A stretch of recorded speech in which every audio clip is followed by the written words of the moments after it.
सत्संग में हमारे गुरुदेव भगवान संत रामपाल जी महाराज जी कहते हैं, न जाने ये काल की कर डारे। क्या कहते हैं?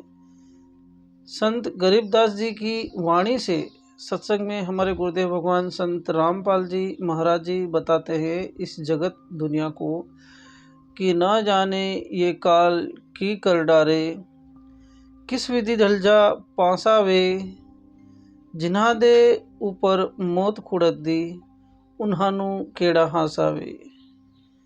इस जिंदगी में, इस दुनिया में, इस मृत्युलोक संसार में हम किस बात की खुशी मना रहे? इस काल का एक सेकंड का, एक पल का भी भरोसा नहीं है कब ये अपना मौत का तांडव मचा दे। अभी आप देख रहे होंगे कि मात्र 10 दिन में 3 बस हादसे हुए हैं, जो तीनों बस मात्र 10 मिनट में आग का गोला बनकर खाक हो चुकी है। अब बताइए कि जिनमें सवार यात्री थे उनकी क्या हालत हुई होगी। आप सभी ने समाचार पत्रों से जानकारी प्राप्त कर ली होगी। अभी इस वर्ष अक्टूबर 2025 में दीपावली के पहले, दीपावली के बाद भारत के अलग अलग राज्यों में एक के बाद एक ऐसी स्लीपर बसें आग का गोला बन गई। कुछ ही मिनटों में 50 से ज़्यादा लोगों की जिंदगियां राख में बदल गई। कोई दरवाज़ा तोड़ने की कोशिश करता रहा, कोई खिड़की से निकलने की, लेकिन सब कुछ ही मिनटों में ख़त्म हो गया। सवाल उठता है, आखिर ये ऐसी स्लीपर बसें लोगों की मौत का कारण क्यों बनती जा रही है? क्या इसे भारत में बैन करना चाहिए? हम सब सोचते हैं कि ये बसें आराम और सुविधा का प्रतीक है, लेकिन सच्चाई कुछ और है। ये चलती फिरती कब्र बन चुकी है। एक यात्रा जो सुखद लगती है, वहीं किसी परिवार के लिए जिंदगी का आखिरी सफर बन जाती है।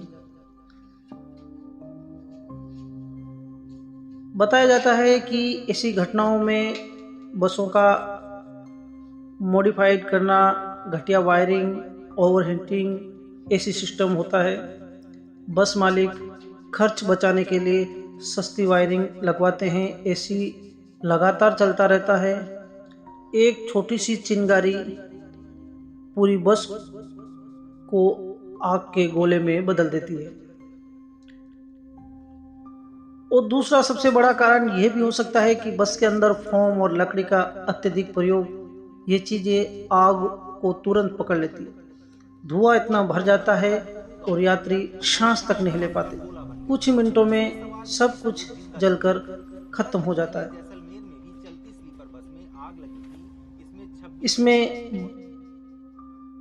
जो इमरजेंसी एग्जिट दिए गए हैं वो भी उस टाइम काम करना बंद कर देते हैं या फिर जाम हो जाते हैं। इस कारण ऐसे अक्सर हादसे होते हैं जहां से लोग तुरंत बाहर निकलने का रास्ता नहीं ढूंढ पाते। और एक बात निकलकर यह भी सामने आती है कि ड्राइवर की थकान और लापरवाही भी इसका कारण है। लंबी दूरी तक बिना आराम किए बस चलाना, रात भर नींद की कमी और ध्यान भटकना, ये सब एक हादसे की बड़े वजह बनते हैं।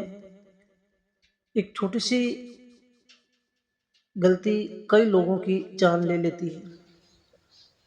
यहाँ अगर विज्ञान समझता, भगवान को साथ लेकर चलता, तो शायद वो सिस्टम भी उस बस में होता, ताकि आग लगने पर या कुछ घटना होने के बाद 20 मिनट 30 मिनट तक तो इंसान बस से बाहर निकल सकता है। तो मेरा इस वीडियो में यही कहना है कि आज धरती पर एकमात्र पूर्ण संत जगत गुरु तत्वदर्शी संत रामपाल जी महाराज जी हैं, जो शास्त्रों अनुसार सही भक्ति विधि बताकर इंसान को जीने की नई दिशा देते हैं।